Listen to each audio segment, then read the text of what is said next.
Hello everyone, welcome to intro to maths. This is Dheeraj Tiwari. आज हम लोग जेई 2025 28 ऑफ जैन शिफ्ट 2 की 3 प्रॉब्लम करने वाले हैं। यहाँ पर तीनों का डिटेल में सॉल्यूशन देखेंगे। तो पहला क्वेश्चन क्या कह रहा है, let f such that close interval 0,3 to A B defined by f x. F x यहाँ पर क्या है, 2x³ minus 15x² plus 36x plus 7 and g such that close interval 0 to infinity to b be defined by gx equal to x to the power 2025 upon 1 plus x to the power 2025 if both the functions are onto। अच्छा, यहां पर बोला गया है ये दोनों function कैसे हैं, onto, ठीक है। एंड s इक्वल टू, यहाँ पर एक सेट डिफाइन किया गया है, कैसा है कि x बिलोंग्स टू इंटीजर। इस सेट में जो एलिमेंट आ रहा है वो इंटीजर है और x आ कहां से रहा है, x बिलोंग्स टू ए, मतलब इसके यहाँ पर जो कोडोमेन है फंक्शन f की वहां से, और x belongs to capital B means ये जो g की कोडोमेन है यहां से आपके x आ रहे हैं, ठीक है। Then cardinality of s is equal to, ठीक है। तो इसका सॉल्यूशन देखते हैं कि कैसे करने वाले। क्वेश्चन में ये बोला गया है कि जो फंक्शन f और जो फंक्शन g है दोनों कैसे ऑन टू हैं। अगर फंक्शन ऑन टू होता है तो क्या मतलब इसका कि जो फंक्शंस की जो रेंज है वो कोडोमेन के क्या हो जाती है, इक्वल हो जाती है। यही कॉन्सेप्ट है। यहाँ पर जो फंक्शन दे रखा है f(x) यहाँ पर वो दे रखा है 2x³ minus 15x² plus 36x plus 7, ठीक है। मतलब इस फंक्शन की जो रेंज है ना वो किसके इक्वल है, इस कोडोमेन के इक्वल है फॉर ऑन टू। यहां पर जो रेंज होगी फंक्शन की वो किसके इक्वल होगी, यहां पर a के इक्वल होगी। बात सही है, क्योंकि ऑन टू है, ऑन टू में कोडोमेन और रेंज कैसी होती है, दोनों इक्वल होती हैं। तो बेसिकली यहां पर अगर हमें एलिमेंट चाहिए a से तो हम ये पता लगा लें कि जो रेंज f है, ठीक है, जो रेंज f है वो इक्वल a के होने वाली है। तो अगर हम इसकी रेंज पता कर लें तो अपने को a पता चल जाएगा, सही। तो फंक्शन का रेंज कैसे पता करेंगे, यहाँ पर तो हम इसको क्या कर लेते हैं, डेरिवेट कर लेते हैं यहाँ से। तो डेरिवेटिव से ये पता चल जाएगा कि फंक्शन कहाँ कहाँ पर इंक्रीज कर रहा है और कहाँ कहाँ पर डिक्रीज कर रहा है, ठीक है। तो वहां से रेंज आपका इजीली निकल आएगा। एफ डेस एक्स यहां से करेंगे तो कितना हो जाएगा, 6x² minus 30x and plus 36 equal to 0 put कीजिए, यहाँ से 6 कॉमन कर लीजिए, so that becomes x² minus 5x plus 6 equal to 0। तो यहां से आ जाएगा, ये फैक्टराइज हो रहा है, x² minus 3x minus 2x plus 6 equal to 0। x common करेंगे तो x minus 3 minus 2 x minus 3 equal to 0। यहाँ से फैक्टर्स आ गए x minus 3 and x minus 2 equal to 0। x की दो वैल्यू हो गई 2,3। इन पर चेक करते हैं फंक्शन किस तरह से बिहेव कर रहा है आपका, ठीक है। अपने को पता है अगर डेरिवेटिव जो है अगर वो पॉजिटिव है तो फंक्शन क्या करेगा, इंक्रीज करेगा, और अगर डेरिवेटिव नेगेटिव रहता है तो उस इंटरवल में फंक्शन क्या करता है आपका, डिक्रीज करता है। तो यहाँ पर यही काम चेक कर लेते हैं हम लोग यहाँ पर, ठीक है। ये मान लो 2 है और ये आपका 3। अच्छा, फंक्शन का जो डोमेन है वो क्लोज इंटरवल 0 to 3 है। यहाँ पर 2, 3 तो इसमें आ जाएंगे, 0 भी इंक्लूडेड है, तो 0 भी मैं यहाँ पर बना ही लेता हूँ, ठीक है। वहां पर भी चेक हो जाएगा फंक्शन इंक्रीज कर रहा है, डिक्रीज कर रहा है, क्या क्या। तो यहाँ पर लगा लीजिए अपना वेवी कर्व मेथड, ठीक है। तो यहाँ से क्या हो जाएगा, प्लस माइनस प्लस माइनस।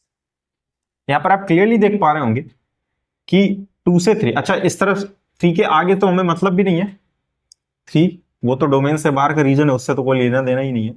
यहाँ पर क्या 2 से 3 के बीच में डेरिवेटिव कैसा आ रहा है, यहाँ पर नेगेटिव है, कि डेरिवेटिव के पॉइंट लिए हमने, ठीक है। तो यहाँ पर क्या है, ये नेगेटिव आ रहा है, डेरिवेटिव नेगेटिव है। तो अगर डेरिवेटिव नेगेटिव है तो फंक्शन कैसा होगा आपका, डिक्रीजिंग होगा, सही है ना।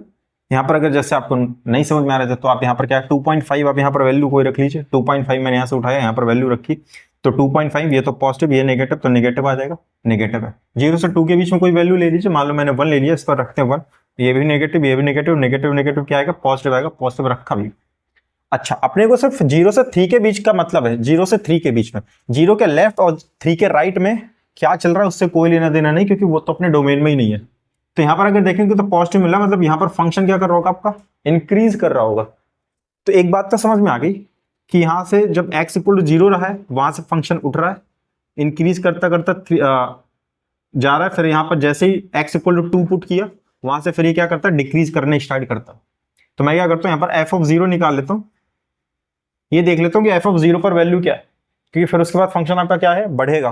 तो एफ ऑफ 0 पुट कीजिए, यहाँ से कितना आ जाएगा, ये तो 0, ये 0 0 7 आ जाएगा, क्या 7 आ जाएगा। एफ ऑफ 2 निकाल लीजिए ऐसे ही, वो कितना आ जाएगा यहाँ से, 8 2 16, 2 2 4 एंड -60, 72 प्लस 7, ठीक है। तो ये कितना हो जाएगा आपका, 72 प्लस 79, 79 प्लस 6 85, 95 मीन्स ये कितना आ जाएगा, 35 आ जाएगा। एफ ऑफ 2 कितना आ गया यहाँ पर, 35 आ गया, राइट। ऐसे ही एफ ऑफ 3 निकाल लेते हैं, एफ ऑफ 3 निकालने जाएंगे तो कितना आ जाएगा, 27, 2 54, ठीक है, 3 3 9 and 15 135 and 3 108 plus 7, right. Simplify करते हैं इसको, कितना आ जाएगा यहाँ से, ये आपका हो जाएगा 115 प्लस 4 119 प्लस 50 आपको हो जाएगा 169, ये हो गया 169 माइनस 135। तो यहां से कितना आ जाएगा आपका, 34 आ जाएगा। एफ ऑफ 3 कितना आ गया आपका, 34 आ गया, राइट। तो मैं इसका एक थोड़ा आपको रफली ग्राफ बना करके दिखा देता हूं कि किस तरह से ये आपको शो होगा, इस फंक्शन की जो मूवमेंट है वो किस तरह से दिखाई देगी, ठीक है। तो यहां से इसके ग्राफ को समझ लेते हैं तो थोड़ा और क्लैरिटी आ जाएगी एक्चुअली चल क्या रहा है यहाँ पर, ठीक है। X y, x equal to 0, actually यहाँ पर क्या लगा हुआ है, क्लोज इंटरवल, मतलब इंक्लूडेड रहेगा वो पॉइंट। तो एक्स इक्वल टू 0, यहाँ पर वैल्यू कितनी मिल रही है, इसको मिल रही है 7, ठीक है। यहाँ पर ये इसको वैल्यू मिल रही है 7। फिर इसके बाद फंक्शन क्या है, 0 से 2 तक ये इंक्रीज कर रहा है फंक्शन। तो यहाँ मान लो कहीं 2 होगा, एक्स इक्वल टू ये मान लो 2 है और ये एक्स इक्वल टू 3 है, सही है। 0 से 2 पर फंक्शन क्या कर रहा है, इंक्रीज कर रहा है।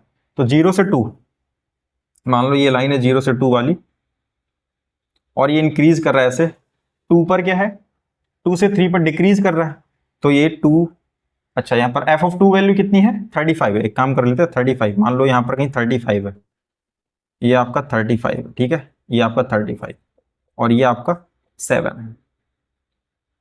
तो यहां से क्या होगा, ये हो गया आपका 2,35, ये वाला पॉइंट कैसा हो गया, 2,35। उसके बाद में एफ ऑफ 3 मान लो यहाँ वैल्यू कितनी मिली, 34 मिल रही, मतलब जस्ट इससे नीचे मिल रही है। तो ये पॉइंट हो गया आपका, यहाँ पर पॉइंट मिलेगा, ये आपका हो गया 3,34, सही ना, पॉइंट तो ये आ गया। अब ये क्या होगा, ऐसे क्या होगा फंक्शन आपका, इस पॉइंट तक गया होगा, टच किया होगा, फिर वापिस आया होगा। देखिए यहां से फंक्शन क्या कर रहा है, इंक्रीज कर रहा है, 0 से लेकर के 2 तक के इंटरवल में क्या कर रहा है, इंक्रीज कर रहा है। फिर जैसे ही 2 पर पहुंचा, फिर 2 से 3 के इंटरवल में क्या कर रहा है, डिक्रीज कर रहा है। तो एक रफली ग्राफ यहां पर बना दिया मैंने। तो यहां पर अगर आप रेंज, अब अगर आपको समझ में आई होगी, फंक्शन 7 से वैल्यू देना स्टार्ट करेगा। आप जैसे ही 0 रखोगे, फंक्शन आपको 7 दे देगा। तो इसकी जो रेंज हो जाएगी, ठीक है, रेंज ऑफ एफ में यहीं पर लिख लेता हूं, कितनी हो जाएगी, यहां से 7 से स्टार्ट कर रहा है, ठीक है, और कहां तक जा रहा है, 35 तक जा रहा है, मैक्सिमम 35 तक जा रहा है, ठीक है। फिर वो तो वापस आ गया ना, तो मैक्सिमम कहां तक टच कर रहा है, 35 तक टच कर रहा है। तो ये आ गया 35, मतलब इस फंक्शन की रेंज अपने को पता चल गई। इसलिए यहां पर डेरिवेटिव किया गया था, ताकि पता चल पाए कि फंक्शन कहां इंक्रीज कर रहा है और कहां डिक्रीज कर रहा है। तो वहां से अपने को रेंज पता चल गई। तो फंक्शन की तो रेंज आ गई अपनी, ठीक है। अब आते हैं फंक्शन जी पर, इसकी भी कहानी को समझ लेते हैं कि भाई ये क्या है। मैं सारा हटा देता हूं यहां से। तो जी क्या दे रखा है यहां पर, जी कह रहा है G x equal to x 2025 upon 1 plus x की पावर 2025, ठीक है। और यहां पर जो डोमेन है, एक्स कहां से बिलोंग कर रहा है, क्लोज इंटरवल 0 टू इन्फिनिटी से बिलोंग कर रहा है, राइट। ये आपको फॉर्म जो दिख रहा है, ये इस तरह का तो दिख रहा है, एक्स अपॉन 1 प्लस एक्स की पावर है। जब भी इस तरह का फॉर्म दिखता है तो हम करते हैं इसको सिंपली जी ऑफ एक्स, इसको ब्रेक करके लिख लेते हैं 1 अपॉन एक्स की पावर 1 प्लस एक्स की पावर 25। इसको आप सिंप्लीफाई करोगे तो आप एग्जैक्टली यही पाओगे जो लिखा हुआ है यहाँ पर, ठीक है। क्योंकि जैसे आप इस पे रखोगे तो -1 से +1 कैंसिल आउट हो जाएगा, यहाँ पर बचेगा सिर्फ एक्स की पावर 25। बात क्लियर थी। तो मैं यहाँ से जी एक्स को इस तरह से ब्रेक करके लिख सकता हूं, ठीक है। अब करना क्या है आपको, अब आप एक्स देखिए, यहाँ से एक्स तो आपका इंक्रीज होता जा रहा है इस इंटरवल में। आप जब एक्स इक्वल टू 0 इसमें पुट करोगे तो वैल्यू क्या आ जाएगी, 0 आ जाएगी। ठीक है, अगर x 0 है तो g ऑफ 0 की कितना हो जाएगा आपका, 0 आ रहा है, सही है, 0 आ रहा है, राइट ना। अगर x इंफिनिटी की ओर टेंड करे, बात समझिएगा, अगर x इंफिनिटी की ओर टेंड करे, तो अगर x इंफिनिटी की ओर टेंड करेगा तो x की पावर 25 कहां की ओर टेंड करेगा भाई, ये भी इंफिनिटी भागेगा, तो ये इंफिनिटी, तो डिनोमिनेटर कैसा हो जाएगा, इनफिनिटी। तो जब डिनोमिनेटर इंफिनिटी की ओर टेंड करेगा तो ये पूरी वैल्यू फ्रैक्शन की, ये वाली वैल्यू कहां की ओर भागेगी, 0 की ओर भागेगी, 1/इंफिनिटी बनेगा ना, तो 0 की ओर जाएगा, तो ये 0 की ओर चलेगा, तो बचेगा कितना यहाँ पर 1। तो मतलब कहने का ये कि जब x इंफिनिटी की ओर भागेगा तो gx कहां की ओर जाएगा, वो जाएगा आपका 1 की ओर। तो इससे ये पता चल गया कि भाई जब जैसे जैसे आप x की वैल्यू लगाते जाओगे तो g किस तरह की वैल्यू प्रोड्यूस करेगा, बट यहां पर 1 पे क्लोज इंटरवल 1 मिलेगी नहीं, x इंफिनिटी को टेंड होगा, बट 0 आपको एक्चुअली में मिलेगा, क्लोज इंटरवल लगा हुआ है, 0 आप इस पे रखोगे तो आपको एक फाइनाइट वैल्यू 0 मिलने वाली है। तो यहां से जो रेंज हो जाएगी g की, रेंज ऑफ g वो कितनी हो जाएगी, क्लोज इंटरवल 0 और कहां तक वैल्यू मिल रही है 1 तक, बट यहां पर लगेगा ओपन इंटरवल, यहां पर क्या लगेगा, ओपन इंटरवल, 1 कभी मिलेगा नहीं आपको, 1 की ओर टेंड करेगी वैल्यू g की, तो g की रेंज आ गई अपनी। अब जो s है, s इसकी बात कर लेते हैं, s में इंटीजर्स आ रहे हैं, बट कैसे आ रहे हैं, x बिलोंग्स टू a, तो इधर आते हैं, रेंज f a पर आते हैं, यहां से x आ रहा है आपका, और वो कैसा है, इंटीजर है, x कैसा है, इंटीजर है आपका, कैसा इंटीजर है, तो इस इंटरवल में कितनी इंटीजर वैल्यू आपको मिलने वाली है, 7 मिलने वाली है, 8 9 ऐसे अप टू 35 तक मिलने वाली है। और यहां से भी आपको इंटीजर पिक करने हैं क्योंकि b से भी आ रहा है, तो यहां से जो b आएगा ना, ये जो कोडोमेन है रेंज के इक्वल होगा, क्योंकि फंक्शन क्या था, ऑलरेडी ऑन टू था, तो यहां से क्या हो जाएगा, यहां से तो सिर्फ एक ही इंटीजर अपने को मिल रहा है, दैट इज ओनली 0, 1 तो लेंगे नहीं, 1 इंक्लूडेड ही नहीं है। अब आप काउंट कर लो यहां से इस सेट की कितनी कार्डिनलिटी आ गई भाई, 7 से 35, ये आपका कितना पड़ेगा 29 and 0, so that is 30, so cardinality of s कितना आ गया यहाँ पर 30 आ गया। बात सही है, तो option number first is your correct answer. ठीक है, नेक्स्ट प्रॉब्लम देखते हैं क्या कह रहा है। Let greatest integer x less than और equal to x, the domain of fx equal to sec inverse 2 greatest integer x plus 1। यहाँ पर सिंपली इसकी डोमेन बताने की क्या होगी, बहुत आसान सा प्रॉब्लम दे रखा है ना, बहुत, यहाँ पर क्या दे रखा है, sec इनवर्स, इसका डोमेन बताना है आपको कितना होगा। ठीक है, तो आपको पता है sec इनवर्स का डोमेन क्या होता है, डोमेन बताना है, ठीक है, क्या बताना है, डोमेन बताना। तो sec इनवर्स का डोमेन क्या होता है, r माइनस 1 से 1, मतलब या तो वैल्यू आपको क्या मिलने वाली है, तो इसकी जो वैल्यू है, ठीक है, यहां पर जो वैल्यू आप पुट करेंगे ये वैल्यू कैसी होगी, वो भी यही होगी, r माइनस ओपन इंटरवल -1 से 1 तक। मतलब क्या है कि ये जो 2 times greatest integer x plus 1 है भाई, इसी यही तो डोमेन है ना पूरा आपका, तो इस पर जो वैल्यू आप पुट करने वाले हैं तो क्या क्या हो सकती है, वो लेस देन और इक्वल टू -1 होगी, और या तो 1 से बड़ी होगी, इसका तो यही मतलब है, +1 greater than equal to 1।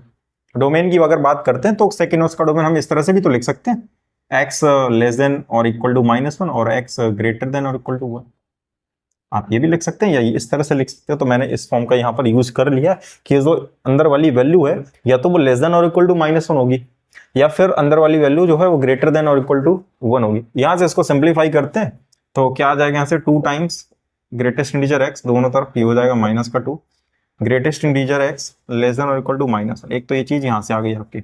Second, यहाँ से आपको मिल जाएगा 2x which is greater than equal to 0, so mod of x, sorry greatest integer x greater than और इक्वल टू 0, यहाँ से ये मिल गया अपने को।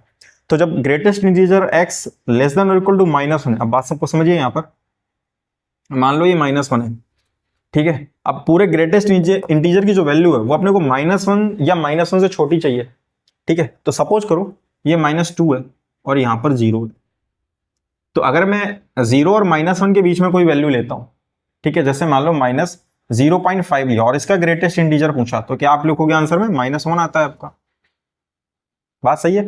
और अगर आपने 0 ले लिया तब तो क्या आने वाला, 0 आने वाला, बट अगर 0 के लेफ्ट में कोई भी वैल्यू अगर आप लेते हो, ठीक है, अगर x आप यहां से 0 के लेफ्ट में कुछ भी पिक करते हो तो वो ये तो -1 आएगा या फिर -1 से छोटा मिलेगा आपको।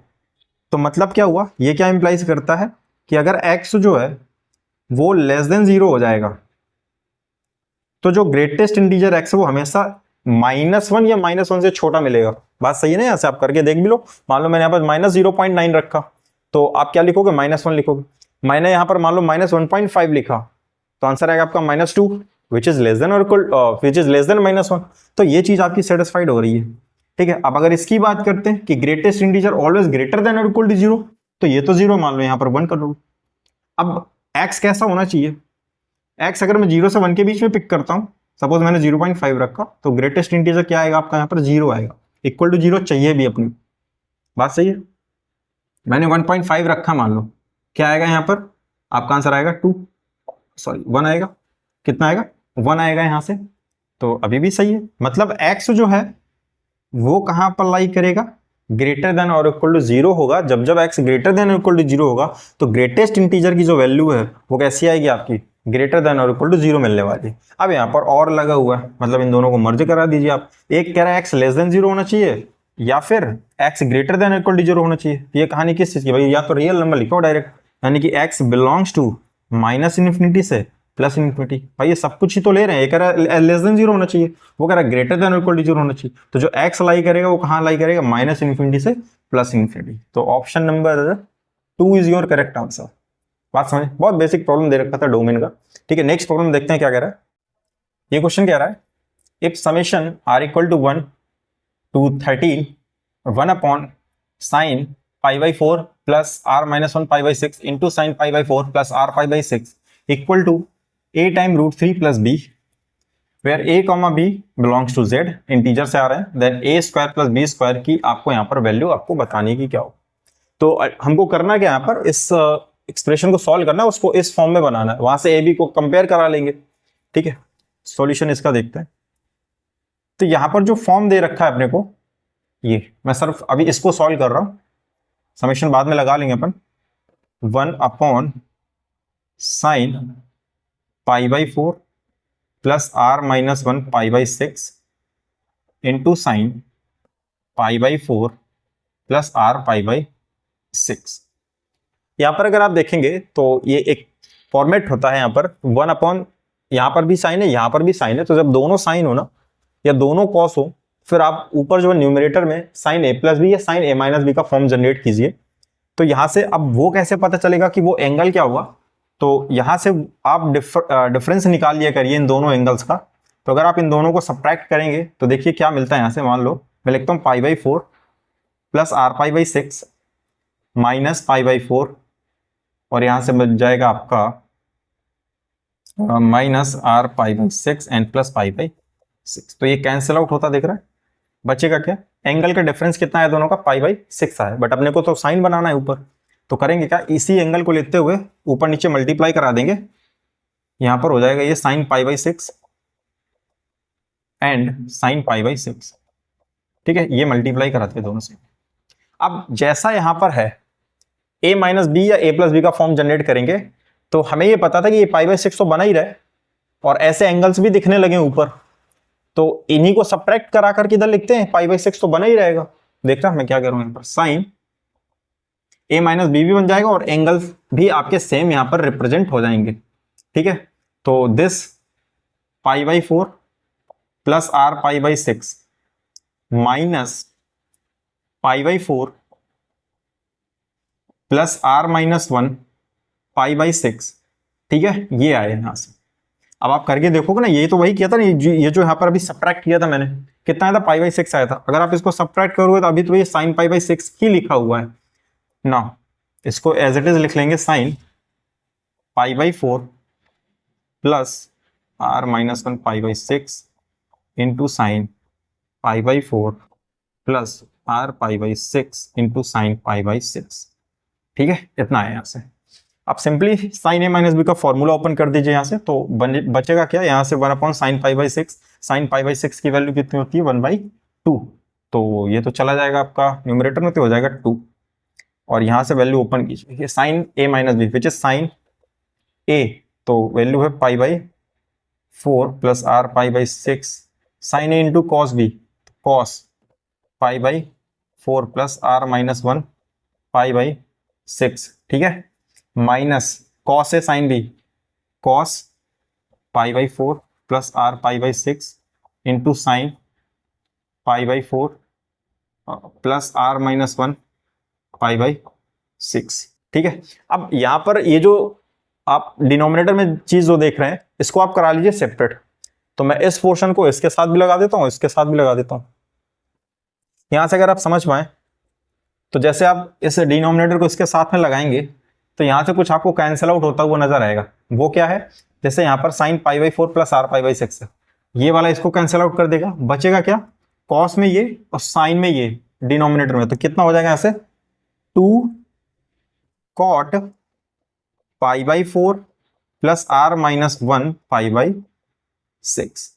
बात समझ में आई, माइनस। ऐसे ही इस वाले पार्ट को जब आप इसके साथ लगाएंगे, इस वाले सेगमेंट के साथ में लगाएंगे तो यहां से देखिए कुछ कैंसिल आउट हो रहा है, yes, pi by 4 plus r minus 1 pi by 6 इससे कैंसिल आउट हो जाएगा।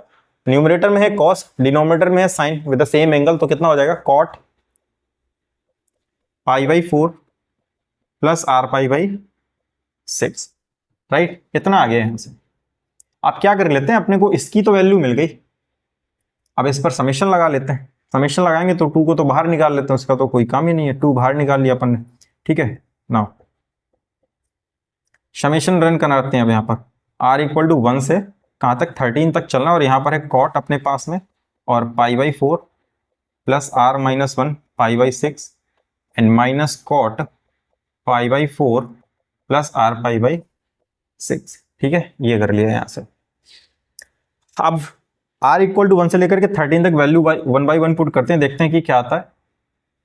तो कॉट यहाँ पर 1 रखोगे ये तो 0 हो जाएगा, तो cot pi by 4, cot pi by 4 minus इस पे रखेंगे 1 तो ये that is cot pi by 4 plus pi by 6, ये आया एक तो, ठीक है, ये आया, प्लस 2 रखते हैं r इक्वल टू 2 तो ये 2 माइनस 1 पाई बाई 6, तो ये हो जाएगा आपका cot pi by 4 plus pi by 6 minus cot pi by 4 cot pi by 4 plus 2 pi by 6, सही, इतना है यहां से, ठीक है। ऐसे ही आप लास्ट वाली वैल्यू पुट कर लेते हैं, ठीक है, ऐसे ही लास्ट वाली वैल्यू पुट कर लेते हैं डायरेक्ट। तो यहां से क्या आ जाएगा 13 अगर मैं पुट करता हूं तो